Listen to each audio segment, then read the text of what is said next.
et bienvenue dans une nouvelle vidéo du blog vivreavecmoi.com, la simplicité au quotidien. Aujourd'hui, au sujet de la vidéo, on va parler d'économie et de trucs de comment économiser. Dans le fond, cette idée-là m'est revenue parce qu'il y a 2 ans, en fait, en 2017, j'avais fait une vidéo, les 20 trucs que je fais pour économiser, puis cette vidéo-là, elle a comme été super populaire, fait que je me suis dit que ça allait être une bonne idée de vous partager 10 nouveaux trucs que je fais dans ma vie de tous les jours pour économiser. Donc les trucs que je fais là, ça n'a pas nécessairement un lien avec le minimalisme, il y en a que oui, il y en a que non, il y en a que c'est vraiment dans un but d'économiser, de frugalité, dans un but de rembourser des dettes, d'économiser, ramasser de l'argent, etc.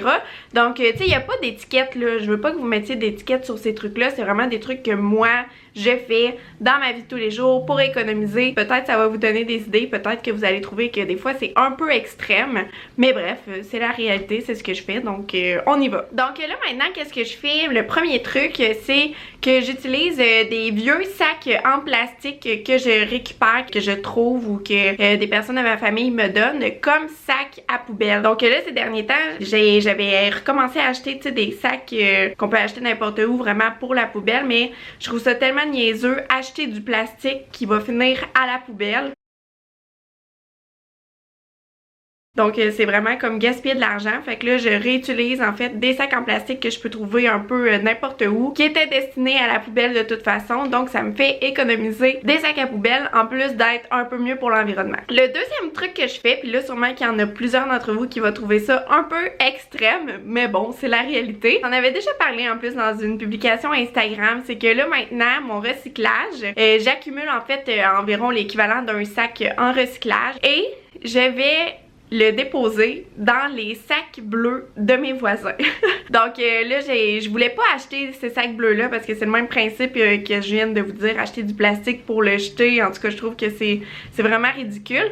Donc la meilleure solution que j'ai trouvée, sans acheter des sacs bleus et sans commander un bac à recyclage que j'ai pas de place de toute façon ici pour l'entreposer. Donc j'accumule un petit sac, puis quand que je vois qu'il y a des sacs bleus dans la rue ou dans notre sous-sol, eh bien je vais porter mon recyclage dans ces sacs bleus là de mes voisins. Ensuite, le troisième truc que je fais pour économiser, c'est que maintenant j'utilise l'application Ebates. Je vous en ai déjà parlé. Donc ça, c'est une application qui donne des remises sur les achats qu'on aurait fait de toute façon. Donc il y a des centaines de sites web là-dessus. Entre autres, il y a le site well.ca que j'adore. Comme je vous l'ai dit, c'est des choses qu'on achèterait de toute façon. Fait qu'au lieu d'acheter directement, par exemple, sur le site well.ca, eh bien, je vais dans l'application Ebates. J'achète via l'application Ebates sur le site well.ca et puis ça me remet de 1 à 3% de remise sur mon achat. Donc ça vaut la peine au bout d'un certain temps. Ensuite, il nous renvoie un chèque du montant qu'on a fait. Donc si jamais ça vous intéresse, moi j'ai un code qui vous donne un 10$ de bienvenue, je crois. Donc je vais mettre le lien dans la barre de description en dessous si ça vous intéresse d'aller découvrir ça. La quatrième chose que je fais, c'est maintenant j'essaye d'échanger le plus possible mes vêtements plutôt que d'en acheter des neufs. Donc ça, j'en ai parlé aussi dans une vidéo récente, ça s'appelle le Schwab Club à Montréal. Donc dans le fond, ça coûte 12$ par visite. On peut apporter environ 20 morceaux de vêtements que s'ils sont approuvés, on peut les échanger. Donc ça, c'est un nouveau truc que je fais pour économiser. Donc la cinquième chose que je fais pour économiser, c'est que maintenant j'achète les articles presque périmés à l'épicerie. Donc je crois que maintenant il y a pas mal toutes les épiceries qui font ça. Ça limite énormément le gaspillage alimentaire, puis en plus nous en tant que consommateurs, ça nous fait économiser énormément. Par exemple, ça arrive souvent que j'achète les légumes comme pré-coupés ou pré-emballés, puis des fois ils vendent ça 50 sous au lieu de 4,99$. Puis c'est fou là, tout ça parce que la date de péremption c'est comme le jour même, mais on s'entend-tu que des légumes c'est bon encore 4-5 jours après. Donc ça fait économiser énormément. Donc je vous encourage fortement de trouver une épicerie qui fait ça si vous voulez économiser. Le sixième truc que je fais pour économiser, c'est d'essayer de faire soi-même avant d'acheter. Et ça, c'est pour énormément de choses là. Chaque fois que je veux acheter quelque chose, et j'essaye de voir si je pourrais pas le faire moi-même à la maison. Et le meilleur exemple, c'est cette semaine. J'en ai parlé sur Instagram encore une fois. Je voulais m'acheter un spray en fait à l'eau salée pour mes cheveux. Puis je regardais, puis j'ai commencé à regarder les ingrédients d'une bouteille de spray de marque Herbivore qui coûtait 25$ pour comme 250 ml. Donc je me suis mis à regarder les ingrédients, puis c'était comme eau, sel de mer, eau d'aloès. J'ai comme ok, wow, les ingrédients sont vraiment simples. Fait que ça, c'est le genre de truc que je vais essayer de faire moi-même. plutôt que de l'acheter. Le 7e truc que je fais pour économiser, c'est de magasiner dans mon bac de recyclage pour créer les emballages cadeaux. Lorsque j'ai quelque chose à emballer ou quoi que ce soit, je vais regarder dans mon bac de recyclage, ou quand que je reçois des colis ou quoi que ce soit puis que je tombe sur des beaux petits rubans, des beaux petits accessoires ou quoi que ce soit, je les ramasse. Puis je sais que ça va me servir éventuellement pour faire des emballages cadeaux. Donc ça, c'est un truc que je fais pour économiser. Le 8e truc, puis ça c'est quelque chose que j'ai remarqué en fait, c'est que le soir, dès que la nuit est tombée, il y a tout le temps juste une seule lumière dans l'appartement qui est allumée à la fois pratiquement. Puis ça a l'air de rien, mais à la longue, ça fait économiser des dizaines de dollars par année. Ça n'a rien d'allumer toute la maison au complet. Donc ça fait économiser sur la facture d'électricité. Le 9e truc que je fais pour économiser, c'est de vendre tout ce que je n'utilise pas. Puis ça, c'est bien logique et bien normal. Ça fait partie aussi du minimalisme. Donc, dès qu'il y a quelque chose que je vois que ça fait longtemps qu'il n'a pas été utilisé ou quoi que ce soit, je le mets à vendre. Donc, ça me permet de récupérer de l'argent que j'avais dépensé quelques mois ou quelques années plus tôt. Le 10e truc que je fais pour économiser, c'est de faire mes entraînements à la maison via la chaîne YouTube Pop Sugar Fitness. Donc je vais mettre un lien dans la barre de description en dessous vers mes vidéos d'entraînement préférées. Donc ça en fait ça me fait économiser et ça me permet de rester en santé, rester active, rester en forme. Puis c'est gratuit, c'est ça le plus beau. Donc j'ai pas acheté un abonnement au gym ou quoi que ce soit. Je fais mon entraînement à la maison et ça me coûte 0$. Donc là, maintenant que je vous ai dit mes 11 nouveaux trucs que j'ai fait pour économiser, je vais vous rementionner en fait les 20 trucs que j'avais mentionnés dans ma première vidéo des 20 trucs que je fais pour économiser. Et ceux que je ne fais plus aujourd'hui, je vais vous le mentionner au fur et à mesure. Comme ça, vous allez pouvoir avoir une mise à jour de ce que je fais toujours et ce que je ne fais plus. Donc ce que j'avais mentionné dans la vidéo, c'est que je me coupe toujours les cheveux moi-même. Donc ça arrive encore quelques fois par année. Ensuite, acheter tout le temps les spéciaux à l'épicerie ou acheter les spéciaux de manière générale, c'est quelque chose que je fais encore. Réduire le budget d'épicerie de manière générale, bien que ces derniers temps je fais plus les épiceries à 20$, je continue quand même de bien gérer ma liste d'épicerie, bien gérer ce que je possède déjà dans mes armoires, dans mon garde-manger, dans mon frigo, afin de réduire ma facture d'épicerie le plus possible lorsque j'y vais. Une autre chose que je fais encore, puis ça c'est quelque chose que la première fois, en tout cas il y en avait beaucoup qui m'y avaient parlé en mal, mais quand que je vais au restaurant, dans un fast-food ou quoi que ce soit, je commande le menu pour enfants et ça je le fais toujours.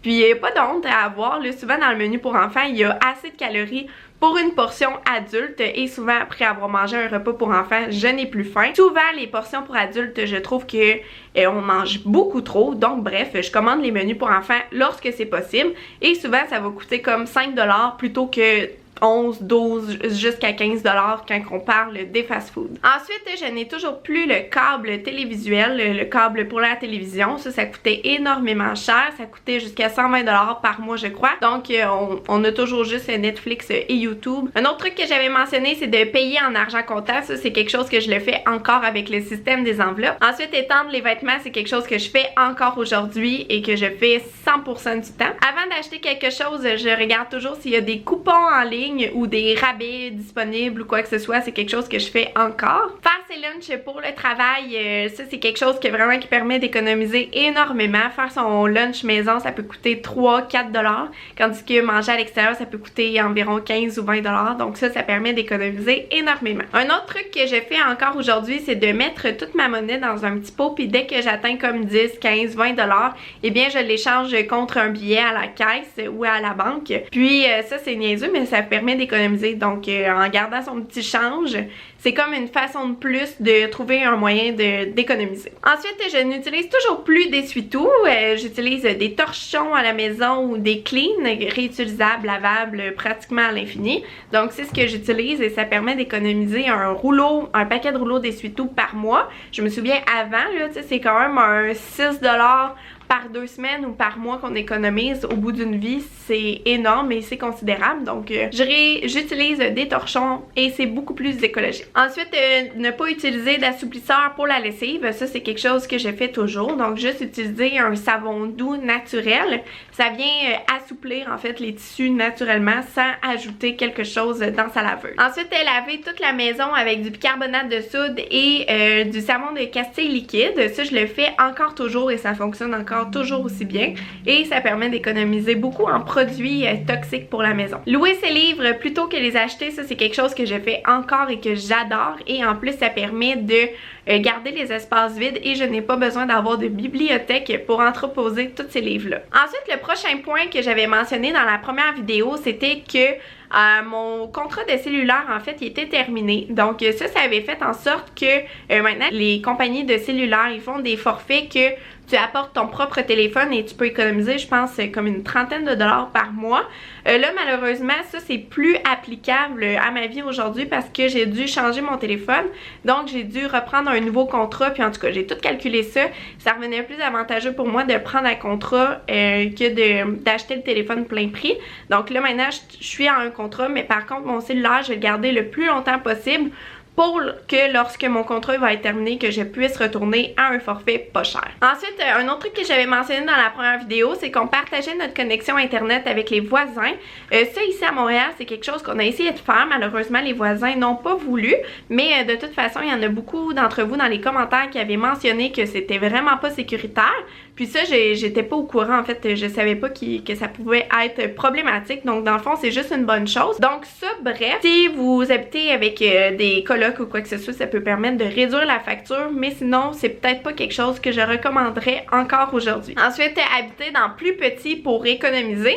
Ça, c'était vrai, en fait, quand on était toujours à Trois-Rivières. Donc, étant donné qu'on avait réduit notre appartement de grandeur, eh bien, ça permettait d'économiser, entre autres, sur la facture d'électricité.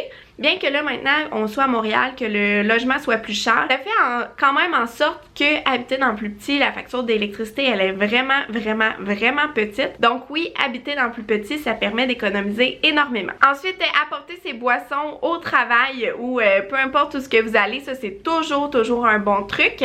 Donc apporter son propre sachet de thé ou son propre café ou quoi que ce soit versus l'acheter à son bureau ou l'acheter à son école ou quoi que ce soit, ça c'est vraiment un bon truc. Un sachet de thé, là, ça peut coûter comme 5 cents ou jusqu'à 50 sous, je crois, versus acheter un thé dans un établissement, dans un restaurant ou quoi que ce soit, ça peut coûter comme 2,50 $. Donc, apporter ses propres boissons, ça permet d'économiser énormément. Ensuite, cuisiner le plus possible à la mijoteuse, ça aussi, c'est quelque chose que j'essaye de faire encore aujourd'hui. Donc, j'essaye de faire une mijoteuse par semaine. En plus de faire des lunchs pour le travail, eh bien, ça permet d'économiser de l'énergie. Donc, cuisiner à la mijoteuse, ça va demander beaucoup moins d'énergie que de cuisiner avec le four. Ensuite, la dernière chose que j'avais mentionnée dans la première vidéo, c'était pour les femmes, utiliser la Diva Cup et ça, c'est quelque chose que vraiment j'encourage fortement les femmes à faire. Vous me le direz d'ailleurs si vous aimeriez ça que je fasse une vidéo à ce sujet. Moi, ça va faire, je crois, 3 ans peut-être que je l'utilise et vraiment, ça change une vie, je vous le dis. En plus d'économiser énormément en produits sanitaires pour les femmes, maintenant une Diva Cup, ça coûte 30 $ à l'achat et puis c'est bon jusqu'à 10 ans. Donc en plus d'être vraiment éco-friendly, en plus ça permet d'économiser énormément. Donc voilà, j'espère que vous avez aimé cette vidéo de mes nouveaux trucs que j'ai fait pour économiser ainsi qu'un petit récapitulatif des 20 trucs que j'avais mentionnés dans ma première vidéo. Si vous avez aimé mes trucs, n'oubliez pas de cliquer j'aime, vraiment ça va me faire plaisir et je vais savoir que vous avez aimé cette vidéo. Donc si vous me trouvez intense par rapport à certains de ces points, ça me dérange pas du tout, vous avez le droit à votre opinion. C'est des trucs que j'ai fait en fait et qui m'ont permis de me sortir de l'endettement et qu'aujourd'hui ça me permet d'économiser énormément en plus d'être un petit peu plus écologique. Si vous étiez nouveau sur la chaîne, n'oubliez pas de vous abonner. Je publie une vidéo par semaine sur la simplicité, sur le minimalisme et tous ces sujets connexes. Donc merci beaucoup tout le monde d'avoir regardé et on se retrouve la semaine prochaine dans une nouvelle vidéo. Bye tout le monde!